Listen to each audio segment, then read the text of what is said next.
Voici 90 ans que la Chambre de commerce et d'industrie du Var prend soin du vaste port de Toulon.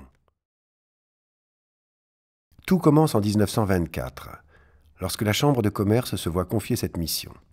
Le port de commerce se compose alors de la partie nord-est de la vieille darse, réservée aux pêcheurs et à la plaisance, et du bassin de la Rhôde, affecté au chargement et au déchargement des marchandises.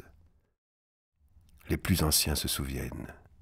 Le port, paré d'un fin manteau rose qui peut s'étendre jusqu'au centre-ville les jours de grand Mistral.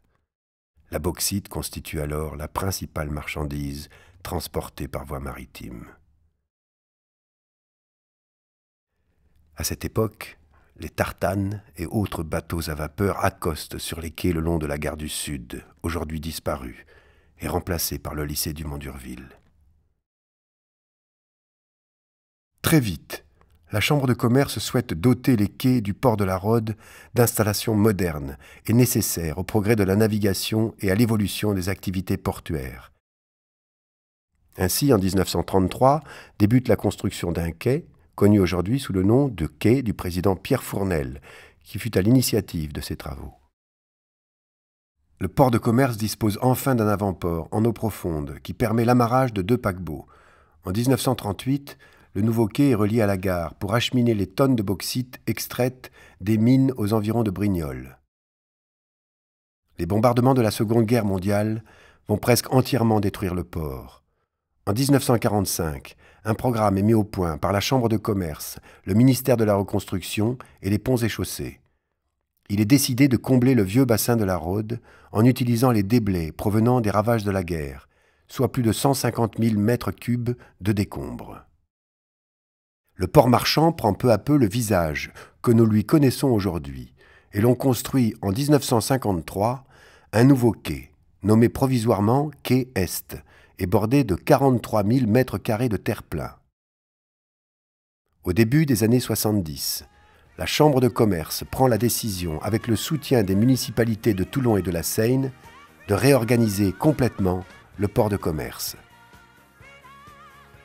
En 1973, les travaux d'aménagement de la Seine-Brégaillon commencent. Ils s'achèvent en 1979.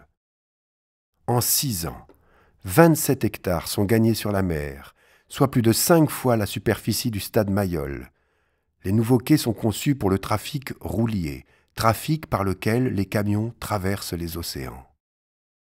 Grâce à la présence des CNIM et de la DCAN, un complexe industrielo-portuaire de grande ampleur va s'installer à la Seine. Revenons de l'autre côté de la rade, où les activités de plaisance et de transport de passagers se développent. Nous sommes au port de Toulon-Centre. Une première gare maritime moderne, spacieuse et fonctionnelle voit le jour.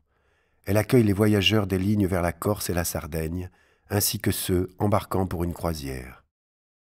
C'est en effet dans les années 70 qu'on assiste au retour des paquebots de croisière qui n'avaient plus séjourné dans les eaux toulonnaises depuis la Seconde Guerre mondiale. Admirez ce magnifique paquebot, orgueil de la flotte française, le Renaissance, fleuron de la compagnie Paquet. Il est le premier à accoster au quai Minerve en 1969, accueilli en fanfare par les bateaux-pompes de la marine, des majorettes, les hôtesses de la Chambre de commerce et par la grande foule des Toulonnais. Pour faire face à ce formidable essor, la Chambre de commerce construit une nouvelle gare maritime, inaugurée par son président Guy Ramage. Les voyageurs de l'époque apprécient particulièrement d'être acheminés en train directement au pied des bateaux depuis la gare SNCF.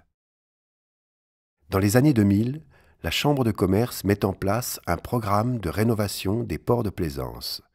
Il s'agit de moderniser les infrastructures d'accostage, de les mettre en sécurité tout en respectant l'environnement. Le port de Saint-Mandrier en est un bel exemple. Il a ainsi été entièrement réaménagé et 600 mètres linéaires accostables ont été gagnés sur la mer. Aujourd'hui, la Chambre de commerce exploite un ensemble de 2447 anneaux pour les plaisanciers.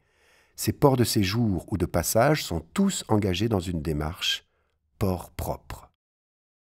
À la Seine-Brégaillon, au cours des années 2000, les tas de sable et de bauxite ont cédé la place aux alignements de camions.